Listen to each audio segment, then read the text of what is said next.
The topic of this workshop is we avoid seeing ourselves as we were. I'd like to introduce our first speaker. This is Brian M. from Somerville, New Jersey.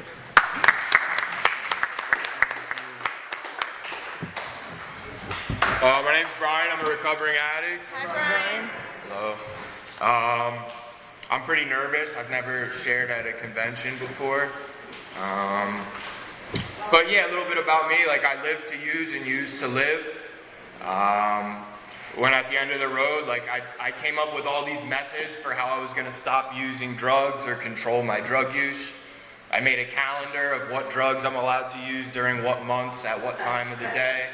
I made a New Year's resolution every year and broke it within a few hours of January 1st every year. I substituted one drug for the other. I thought that, like, if I picked up a hobby and got into the hobby, that I could stop using drugs. I was going to the bowling alley every day. Like, I must have did like a 90 and 90 at the bowling alley. And all these methods that I came up with, like, I found no relief. I kept using drugs against my will. I kept the obsession to use. And yeah, at the end of the road, I was beaten. I thought the only way out was death, to use until I die. I was praying for death. But I came into my first Narcotics Anonymous meeting, and this guy celebrated 90 days clean, and I was like amazed. I was gonna ask him to be my sponsor actually, but I got scared. Probably a good thing. But one of the things that he shared was that, like, when he wants to get high, he shares it. And I didn't really understand how that would help him. They opened up the floor for burning desires. They said, this is for anyone who wants to get high, hurt themselves, or hurt somebody else. And that was me. I wanted to get high, and I wanted to kill myself. But I wasn't going to get honest and share that with a bunch of people I had never met. And again, like, I was closed-minded. I didn't see how that was going to help me.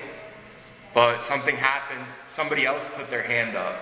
I don't remember exactly what they shared, but they got honest and vulnerable, and they practiced courage, and they shared that they wanted to use. And then somebody else put their hand up and shared. And, like, I've still never seen this since my first meeting, but like 6 people shared on burning desires. Probably because they let us go way over 10 minutes. But after the 6th person shared, like, I had the courage to put my hand up and get honest and get vulnerable. And I don't remember exactly what I shared, but, like, I shared the pain. And a miracle happened, because for an hour and a half, I got relief from the obsession to use drugs, right? Our first step says we didn't come into this fellowship brimming with love, honesty, open-mindedness, and willingness, right? And, me neither, but right, I practiced willingness by showing up to the meeting and putting my hand up. I practiced honesty by sharing that I wanted to get high. And I practiced open-mindedness because I didn't see how sharing that I wanted to get high would give me relief from the obsession to use, but I did it anyway. And I got evidence that Narcotics Anonymous could work for me, right? So, like, all these years of like these methods that I came up with on my own, and finally turning it over to something greater than me, I got relief. I understand that recovery is about the here and now, so I don't want to share too much more about active addiction and early recovery. My topic, or the topic I was asked to share on, is also we avoid seeing ourselves as we were. So again, I don't want to share too much on active addiction and early recovery. But like, this is a pretty relevant topic to where I've been at. I was in court earlier this month. I was getting sued for something that happened to me while I was in active addiction. I got in a car accident 5 years ago, and like, the lawsuit was pushed off 5 years. And yeah, I was in court. And I was like sharing on the floor before. I was terrified. I wasn't terrified for the verdict that the jury was going to come up with. I wasn't terrified about the money that I might have had to owe to the plaintiff, but like, I was scared because I was going to go and look this guy in the eyes who's like, lying about his injuries, like trying to cheat the system. I felt like he was trying to cheat me. He's trying to steal from me. And I don't have a history of doing very well with people trying to cheat me, trying to steal from me, or just people I don't like in general, right? Like, early recovery, I've stormed out of plenty of business meetings, and like I've grown from those situations. But I have a history of puffing my chest out at people, and like I'm not a very intimidating looking guy, but like trying to intimidate people. And like I went to court, and this guy was lying about his injuries. This guy was cheating the system. And like I was terrified that I was gonna say something to cause harm. I was gonna react, and it was gonna look bad for a jury. I was gonna even like just make a little like look on my face, or like be too irritable and act out. But I shared about it, and I went to court, and I sat down. I kept my mouth shut, right? And I didn't have to act out. And also, one thing that was in my mind is I'm sharing at a convention later this month, and the topic I was given is we avoid seeing ourselves as we were. So this is very valid experience to share on later this month. Like I better not go into court and act out, and then a few weeks later come and share, oh, we avoid seeing ourselves as we were. I live differently today. But like, I was also like, got an opportunity to live the principles that I've learned, right? Acceptance. Like this is happening. There's nothing I can do now to change that this is happening. Acceptance, humility. I'm not a lawyer, right? Like these things are happening, and I'm like taking notes and writing stuff down. Oh, my lawyer missed this. Like trying to be the lawyer. I'm very argumentative. I've watched courtroom TV shows, but I'm not a lawyer, right? Like I got to keep my mouth shut, have faith, trust that my lawyer is a lawyer, and that she knows what she's doing, and allow her to do her job. So yeah, I practiced acceptance, I practiced humility, I practiced commitment. I didn't want to show up. I didn't understand why I had to show up, but again, like my lawyer's a professional, and she wanted me to show up, so I showed up. And like, I kept my mouth shut, and it worked out, right? I won the case. But more importantly, like, I didn't act out. I know that part of sanity is effectively relating to others. And, I come from like perceiving everything as like somebody's making fun of me, somebody's trying to offend me. Like if I'm reading the readings, at the start, the suggested readings, and I hear like somebody talking or somebody laughing, my gut instinct is still like, they're laughing at me, they're making fun of me, I messed something up here. But like, I don't have to react based on that today. I can take a second, pause, and I can respond to the situation. Speaking of effectively relating to others, a week ago, last Friday, I was in the supermarket and I ran into my ex-girlfriend's father. And like, I hated this guy for years. Some reasons valid, most reasons very invalid, right? I was using drugs and trying to date his daughter, and he didn't want her daughter dating someone who was gonna use drugs around her. I'm not a father, but that's pretty valid, right? And like I saw this guy, and we made eye contact, and we had a conversation. I just said, hey, how are you? How is everybody? Like, what's everybody up to? Oh, that's good, they graduated college, like stuff like that. And we had a good conversation. And then afterwards, like, I wasn't driving home from the supermarket obsessing over it. Oh, I should have said this to him. I should have made that remark. Oh, this could have caused harm, but played it off like a compliment. Like, I'm real good at insulting people and trying to make it sound like a compliment. But like, I drove home and I felt proud of myself. I have self-esteem today because I take esteemable actions today. I'm not that person anymore who has to like perceive offense to everything and then react to it and cause harm. What else? I've been writing an inventory, and something that came up under fear is fear of commitment. It's not that I'm afraid of the commitment itself, but I'm afraid to let the people down that I commit to. And it's from like large commitments to little things, like my girlfriend saying, hey, can you come over? Are you coming over for dinner with my family on Sunday? And I'm afraid to commit to it, and then something comes up and I don't show up, or I don't feel like showing up, or I show up late. So like the reaction to the fear is often inaction. But like, the second step says we came to believe, and that our belief is based on evidence. And I look at evidence throughout my recovery, and I'm a dependable person today. Like I show up, even when things come up, and like I show up even when I don't want to show up. This past summer my sister got married, and like my relationship with I don't know about you guys, my relationship with my family and my sister, like I did everything in my power to destroy when I was in active addiction, right?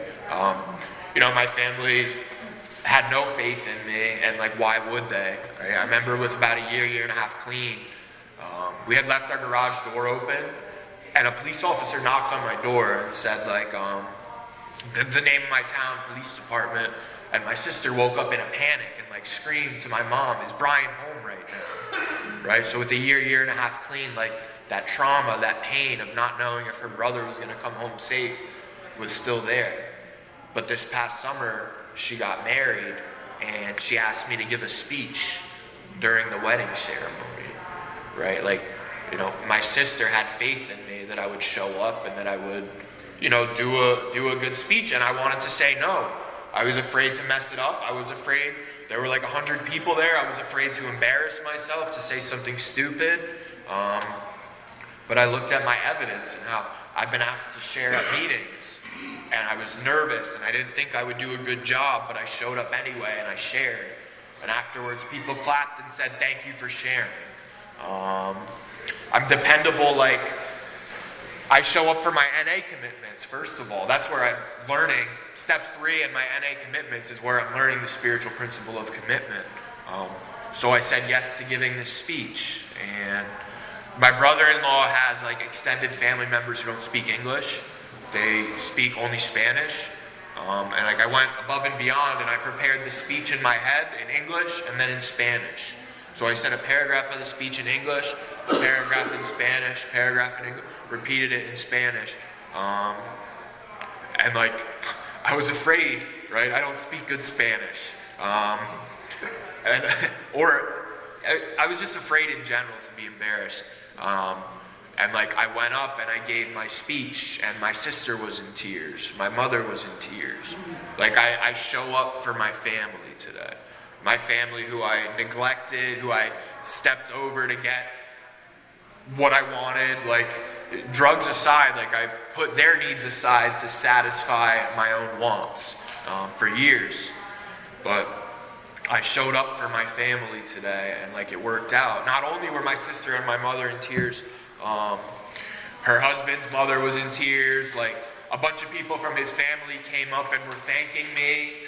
And they were thanking me in Spanish too, so I guess I spoke pretty good Spanish. I guess it was convincing. But no, like I'm proud of myself because I show up for my family today. Another commitment is,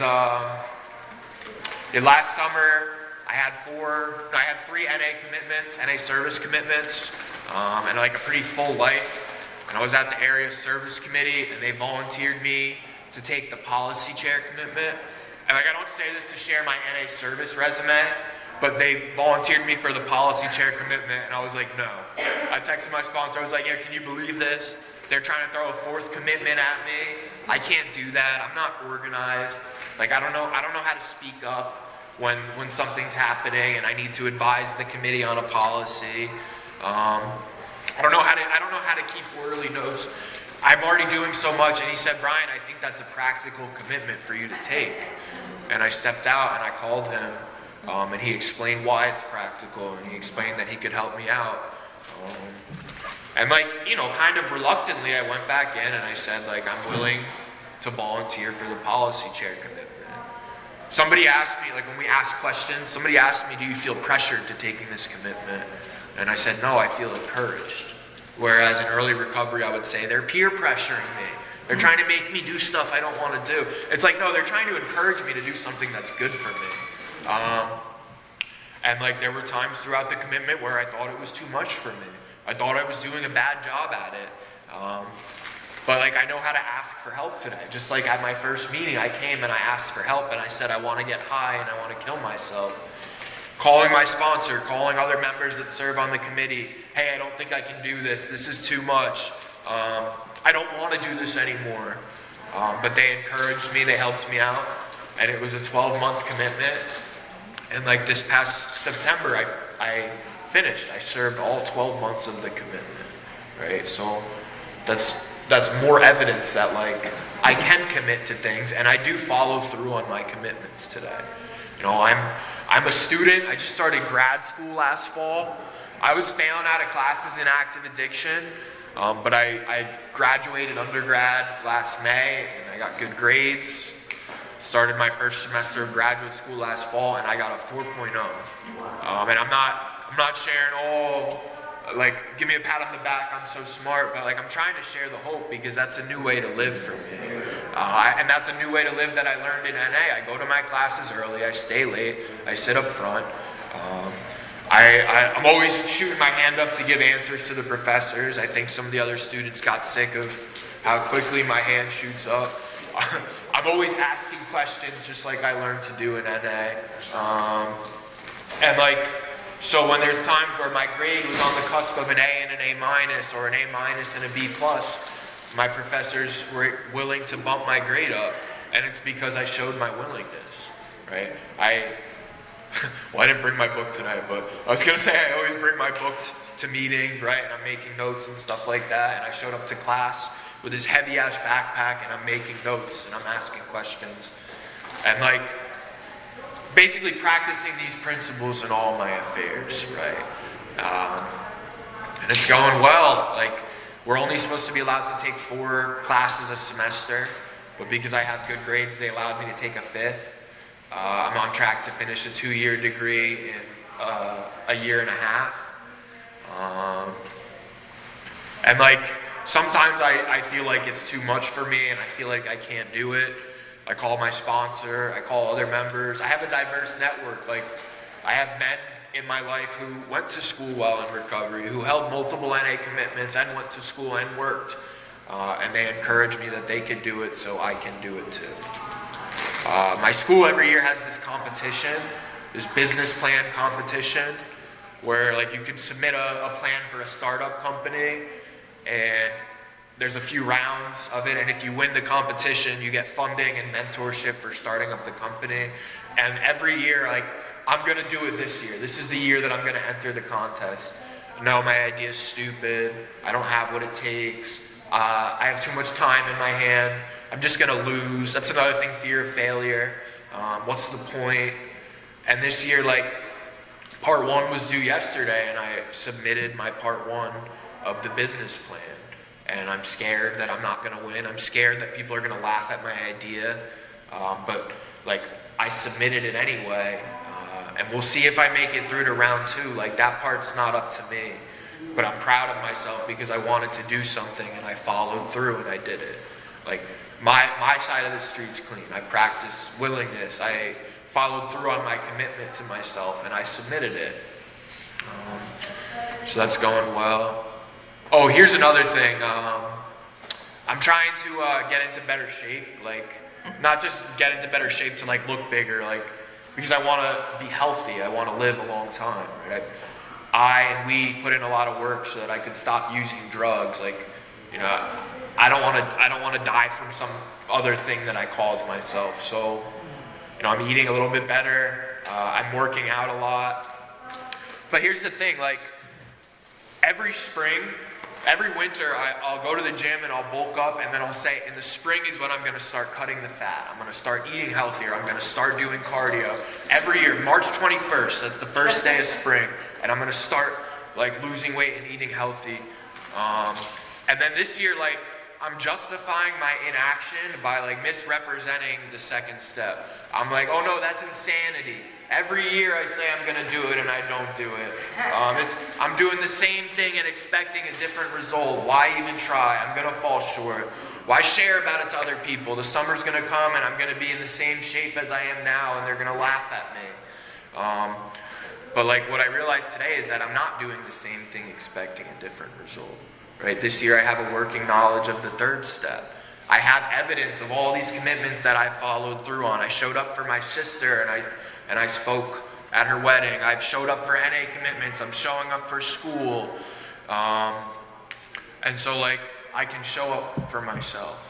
I didn't think it would ever be possible for me to stop using drugs. I didn't think it would ever be possible for me to not want to kill myself. I didn't think it would ever be possible for me. Earlier this month was a full year without any nicotine. January was 2 full years without smoking or vaping anything. And so just like NA worked in my life in all of these areas, I have faith that the program can show up for me this spring in the way that I eat. And so, you know, I'm gonna give it a try again this year. Not give it a try, I'm gonna do it this year, right? You know, and like, yeah, like I'm relying on my friends in a sense. Like, I'm letting them know what the plan is. They're gonna check in on me here and there. Hey, how you doing? You been to the gym recently? Have you been eating? Stuff like that. When I'm driving home late at night and I want to stop and get donuts or something like that, I can use the phone so that I don't have to compulsively eat these foods against my will, the same way that I compulsively use drugs against my will. And you know, excuse me, I'll be all right, right? You know, I'm trying to think. Oh, also, I ran into my ex-girlfriend. Not her father. I ran into my ex-girlfriend herself like a few months ago. It sounds like she's my neighbor or something, the way I keep running into her and her family. But, you know, I ran into her, and I'm also writing an inventory, and I was hit with a lot of guilt, right? I caused a lot of harm in her life. Like I said, I was using drugs around her. I introduced her to drugs. I was manipulative to her when I thought that I was helping her. Like I would yell at her for nothing. I remember like I would drive her around and I was high and I would be texting and like there were times where I almost hit people and she would gasp. She would go and I would get mad at her. Like I would react to her gasp and say, "Your gasp is making my driving unsafe. Don't do that. It scares me and it's going to cause me to slam on the brakes and hit someone." Right? And I genuinely believed that. And so like there's a lot of guilt for the way that I treated her. But I have another girlfriend today. We've been together for 2 years and I don't treat her the way that I treated my ex-girlfriend. So that can help to alleviate some of that guilt. That's not how I'm living today. I treat my girlfriend with respect. My girlfriend has a lot of fear of driving, of being on the road, of car accidents. And there's times where she does the gasp, right? And a lot of times it's, I guess, unwarranted because like nothing's really about to happen. And it does still startle me, but I don't react today. I don't yell at her today. I have empathy today. Like I understand that she's doing it out of fear. She's not doing it to cause harm. And I have compassion for her today. And like, I accept it and I keep going about the drive. And that feels good. I came into NA with no self-esteem and no self-worth. And like I said, I was stepping over anyone and anything I had to get one more. Completely disregarding the needs of my friends and family to satisfy my own. And today I'm respectful to my friends and family. Today, like I'm a nice person. I engage in selfless service today. I remember I was in the city a little while ago and we were at the subway and this guy was at the top of the stairs and he had 2 big bags of groceries. And he was standing there at the top of the stairs looking down and I could see it on his face. He had no idea how he was going to get down the stairs. And I'm not one for like cute metaphors or similes usually, but he had that look that like you see a lot of newcomers come in with, that I came in with as a newcomer, of just like, he needs help, but he doesn't want to ask for help, right? And I went up to the guy and I was like, "Hey, can I help you?" And I helped him bring his like big bag of stuff down all the stairs and like get it onto the subway car with him. And like I didn't have to sit there and think about it. That's not how I lived previously. So it's more evidence that I don't have to see myself the way I was, right? And so when that guilt and shame comes up of how I treated my ex-girlfriend, how I treated my parents, like, yes, it's important to acknowledge that the way I was living was not okay, but that's not the person that I am today. You know, our message is at an addict. any addict can stop using drugs, lose the desire to use, and find a new way to live. I haven't used drugs in over 3 years. I have lost the desire to use drugs, lost the desire to smoke, lost the desire to vape, lost the desire to use any form of nicotine. And I'm finding a new way to live. I effectively relate to others today. Even others who I hate, like the guy in court, even others who piss me off, who are trying to cheat me. I show up for my family today. I show up for people I don't even know today. And that's because I learned how to show up for NA. It's because I work steps with an NA sponsor. It's because I apply these principles that I'm learning in my step work to my daily life. And I'm a grateful member of Narcotics Anonymous because I wouldn't be living the way I'm living if it wasn't for coming to that first meeting, putting my hand up and sharing that I wanted to get high. So thank you for letting me share.